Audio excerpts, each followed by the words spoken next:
Green Tiroda clean Tiroda टीमचे त्यांच्या कार्याबद्दल ओम पटले यांनी केले स्वागत। ग्रीन तिरोडा क्लीन तिरोडा उपक्रमांतर्गत तिरोडा शहरात ठिकठिकाणी मागील काही महिन्यांपासून झाडे लावण्याचे काम सुरू आहे। हा उपक्रम राबवित असल्याबद्दल कृषी उत्पन्न बाजार समितीचे संचालक तथा युवक काँग्रेस तिरोडा गोरेगाव विधानसभा क्षेत्राचे माजी अध्यक्ष ओम पटले यांनी ग्रीन तिरोडा क्लीन तिरोडा चमूचे स्वागत केले। यावेळी या उपक्रमांतर्गत दिनांक 18 सप्टेंबरला काँग्रेसचे जिल्ह्यातील वरिष्ठ नेता राधेलालजी पटले यांच्या हस्ते वृक्षारोपण करण्यात आले।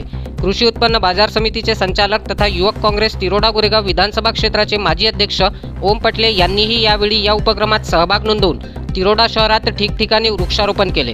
या प्रसंगी ग्रीन तिरोडा क्लीन तिरोडा उपक्रम राबविणारे डॉक्टर हितेश मंत्री यांच्यासह त्यांची संपूर्ण चमू यावेळी उपस्थित होती। आतापर्यंत ग्रीन तिरोडा क्लीन तिरोडा उपक्रमांतर्गत जवळपास 650 झाडे लावण्यात आली आहेत आणि हा उपक्रम सुरूच आहे। झाडांच्या संवर्धनासाठी त्यांना जाळीचे कुंपण करणे, पाण्याची व्यवस्था करणे हे सगळे कार्य तिरोडा शहरातील गणमान्य नागरिकांच्या सहकार्याने green Tiroda clean Tiroda team करत आहे। याबाबतीत ओम पटले यांच्याशी अधिक संवाद साधला असता त्यांनी सांगितले की ग्रीन तिरोडा क्लीन तिरोडा उपक्रम एक निस्वार्थ उपक्रम असून एक चांगल्या प्रकारचा उपक्रम आहे व जनहिताचे कार्य या माध्यमातून या संपूर्ण टीमच्या मार्फत होत आहे।